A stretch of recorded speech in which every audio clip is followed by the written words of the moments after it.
नमस्कार दोस्तों, junior added शिक्षक भर्ती शासनादेश मेरिट और यहाँ पर आगे का प्रोसेस क्या कुछ हो रहा है भर्ती में आपकी, इसी विषय को लेकर बात करेंगे। यहाँ पर अधिकारियों की लापरवाही इतना ज़्यादा पहले हो चुकी है कि अब जब भर्ती सच में स्टार्ट हो रही है आपकी और प्रोसेस चल रहा है तो अभ्यर्थियों को विश्वास नहीं हो पा रहा है। और जाहिर सी बात है कि इन लोगों ने इतना ज़्यादा डिले कर दिया है कि अब ये सारी चीज़ें जो समस्याएं हैं वो, और साथ ही साथ यहाँ पर कई बार आप देखेंगे रिमाइंडर भेजा गया। रिमाइंडर आखिर क्यों भेजा जा रहा है? कुछ न कुछ क्वेरी आ जा रही है। जब ये लोग निदेशालय से भेज रहे हैं सचिवालय को फाइल भर्ती की, फिर से कुछ न कुछ क्वेरी आ जा रही है और लगातार आप देखेंगे यही प्रोसेस चल रहा है लगभग 2 महीने से, लगभग 1.5 से 2 महीने आप मान के चलिए कि यही प्रक्रियाएं हो रही हैं।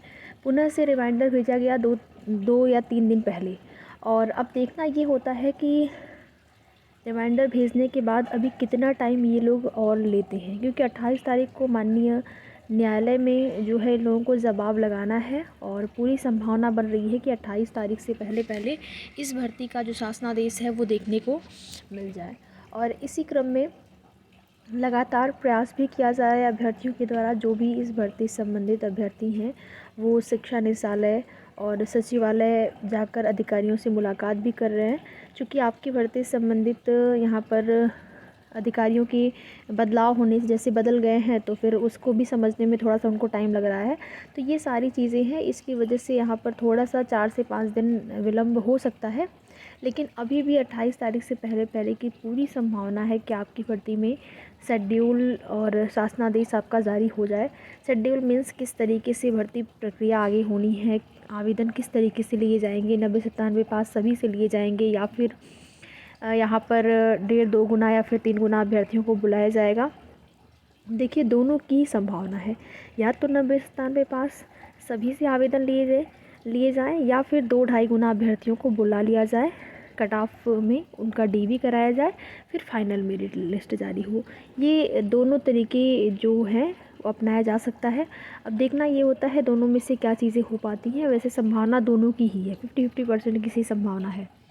ठीक है, तो अब उम्मीद करते हैं कि जनवरी महीने आप लोगों के इंतज़ार का यहाँ पर आखिरी हो और इस भर्ती का जो शासनादेश है इसी महीने देखने को मिल जाए। बाकी मेरिट, कट ऑफ, इन सारी विषयों को लेकर पहले ही आप लोगों से चर्चा हो चुकी है कि क्या कुछ स्थिति है। वही है कि अगर सीटों में वृद्धि हो जाती है तो फिर मेरिट आपकी थोड़ी सी कम आएगी, और अगर नहीं वृद्धि होती है तो फिर जो मेरिट है आपकी हाई रहेगी। भले ही देखिए, आपकी भर्ती 2021 की है, उसके बाद कई भर्तियां हैं जो कि कंप्लीट हुई हैं, लेकिन फिर भी आप ये देखिए कि भले ही पूरी हुई हैं, और लेकिन ज़्यादातर अभ्यर्थी वो आना चाहेंगे, इसी भर्ती में आना चाहेंगे। अदर स्टेट वाले वो तो 100% आएंगे, जिनका अदर स्टेट में जैसे बीपीएससी टीआरई में बहुत सारे अभ्यर्थियों का चयन हुआ है, हज़ारों की संख्या में अभ्यर्थी हैं चयन हुआ है, तो वो लोग तो आना चाहेंगे। ठीक है, उसमें बहुत कम ही लोग होंगे जो नहीं आएंगे, नहीं तो बाकी अभ्यर्थी जो हैं वो आना चाहेंगे यहाँ पर अपने स्टेट में। और मान लीजिए किसी का यूपीएसआई में हो गया होगा या फिर लोअर पीसीएस में हो गया होगा, हो सकता है कि वो लोग ना आवेदन करें। लेकिन बहुत सारे अभ्यर्थी होते हैं कि उनका हो गया है, भले ही वो ये जॉब ना करें लेकिन फिर भी आवेदन कर देंगे देखने के लिए कि देखिए हमारा फाइनल मेरिट लिस्ट में नाम आ जाता है कि नहीं आता है। तो उन अभ्यर्थियों से एक निवेदन है कि अगर आप कहीं पर भी जॉब कर रहे हैं और आपको वही जॉब करनी है, उसको छोड़ना नहीं है, यहाँ पर नहीं आना है, तो आप कृपया आवेदन ना करें। जिससे कि, क्योंकि देखिए सीटें अगर बढ़नी भी होंगी या फिर बढ़ी भी होंगी सीटें तो बहुत ज़्यादा नहीं संभावना है, वही 600 से 700 बढ़ सकती हैं, 500, 600, 700 यही सब मान के चलिए। अगर 1000 सीटें बढ़ गई तो बहुत अच्छी बात है आपकी भर्ती में, या फिर कहें कि अभ्यर्थियों के लिए अच्छा है अगर 1000 सीटें बढ़ गई तो। लेकिन वही है कि संभावना बहुत ज़्यादा नहीं है बढ़ने की। अगर बढ़ेगी सीटें तब भी वही 600 से 700 आप मान के चल सकते हैं, इतनी ही वृद्धि की संभावना है। तो उस आधार पर देखा जाए तब भी आपकी मेरिट जो है वो बहुत ज़्यादा कम नहीं रहने वाली है। तो इसी सारी चीज़ों को देखते हुए कहा जा रहा है कि जिनका भी चयन कहीं अन्य जगह पर हो गया है, अगर वो आवेदन नहीं करते हैं तो फिर उस स्थिति में ये हो सकता है कि कट ऑफ थोड़ी सी आपकी गिरे, डाउन हो। बाकी डेली न्यूज़पेपर के माध्यम से आप सभी देख पाएंगे अन्य सूचनाएं। बिहार में फिर से 80,000 शिक्षकों की होगी बहाली, युवा मन लगाकर पढ़े, बहाली एनडीए सरकार दे रही भरपूर। आप देखेंगे बिहार में पुनः से। बाकी ये सभी आउटसोर्स कर्मचारियों का न्यूनतम मानदेय जल्द तय करने की मांग। यूपी पुलिस की साइबर वेबसाइट लॉन्च, दर्ज करा सकेंगे शिकायत। डीजीपी ने पुलिस मुख्यालय में किया लॉन्च, यूपी पुलिस की वेबसाइट भी की गई लिंक।